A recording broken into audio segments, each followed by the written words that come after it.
PCOD ഉള്ളവർക്ക് പകലുറങ്ങാൻ പറ്റുമോ? പകലുറക്കം സാധാരണഗതിയിൽ ഗുണകരമായും ദോഷകരമായും നമ്മൾ പറയാറുണ്ട്. PCODക്കാരോട് പകൽ ഉറങ്ങരുത് എന്ന് പറയാനുള്ള ഒരു കാരണം, പകല് കൂടുതൽ സമയം ഉറങ്ങുന്നവരിൽ രാത്രി നല്ല ഉറക്കം കിട്ടാറില്ല. അത് ഉറക്കത്തിന്റെ ഗുണമേന്മയെ ബാധിക്കും എന്നുള്ളത് കൊണ്ടാണ്. മാത്രമല്ല, അമിതമായിട്ടുള്ള പകലുറക്കം ശാരീരിക പ്രവർത്തനങ്ങൾ കുറയുന്നതിനും അത് ശരീരഭാരം കൂടുന്നതിനും കാരണമാകാം. അതുപോലെ ഉച്ചക്ക് സ്ഥിരമായി ഉറങ്ങുന്നത് നമ്മളെ ഒരു മടി ഉള്ളവരാക്കി മാറ്റാനുള്ള സാധ്യതയും ഉണ്ട്. ഇങ്ങനെയൊക്കെ ആണെങ്കിലും ഗുണകരമാണ് എന്ന് പറയാനുള്ള കുറച്ച് കാരണങ്ങൾ ഞാൻ പറഞ്ഞു തരാം. PCOD ഉള്ള ആളുകളിൽ നമുക്കറിയാം, രാത്രി ഉറക്കം വളരെ കുറവുള്ള ആളുകളുണ്ട്. അപ്പോൾ ഉച്ചക്കുള്ള ചെറിയ ഒരു മയക്കം ആ ഒരു കുറവിനെ കുറച്ചെങ്കിലും കോമ്പൻസേറ്റ് ചെയ്യാനും നമ്മളെ സഹായിക്കുന്നുണ്ട്. പിന്നെ ഉച്ചക്കുള്ള ആ ചെറിയ മയക്കം നമ്മുടെ മാനസിക പിരിമുറുക്കത്തെ കുറക്കാനും ഹോർമോൺ വ്യതിയാനങ്ങളെ ഒന്ന് ബാലൻസ്ഡ് ആക്കാനും വേണ്ടിയിട്ട് സഹായിക്കുന്നുണ്ട്. ഇനി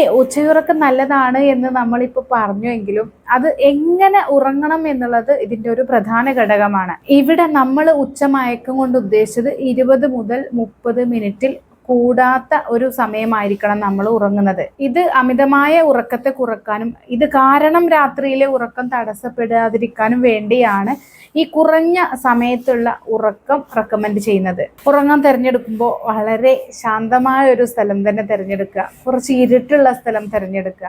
അതുപോലെ എല്ലാ ദിവസവും ഒരേ സമയത്ത് ഉറങ്ങാനും ഒരേ സമയത്ത് ഉണരാനും ശ്രദ്ധിക്കുക. അതുമാത്രമല്ല, രാത്രിയിൽ നമ്മൾ പറയുന്ന 7 മുതൽ 8 മണിക്കൂർ വരെയുള്ള ഉറക്കത്തെ ബാധിക്കാത്ത രീതിയിലാവണം നമ്മളുടെ ഈ ഒരു ചെറിയ പകലുറക്കം. ഇനി ഏറ്റവും പ്രധാനപ്പെട്ട ഒരു കാര്യം മനസ്സിൽ വെക്കേണ്ടത്, പകൽ സമയത്ത് വ്യായാമം ചെയ്യുന്നത് രാത്രിയിലെ ഉറക്കത്തിന്റെ ക്വാളിറ്റി മെച്ചപ്പെടുത്താൻ നമ്മളെ വളരെയധികം സഹായിക്കുന്നുണ്ട്. അതുകൊണ്ട് പരിമിതമായ ഒരു സമയത്ത് ഒരു 30 മിനിറ്റിന്റെ ഉള്ളിൽ മാത്രം പകൽ ഉറങ്ങുന്നവർ ഉറങ്ങുക. കൂടുതൽ സമയം ഉറങ്ങാതിരിക്കുക. ഇത് ഗുണത്തേക്കാൾ ദോഷമുണ്ടാക്കും.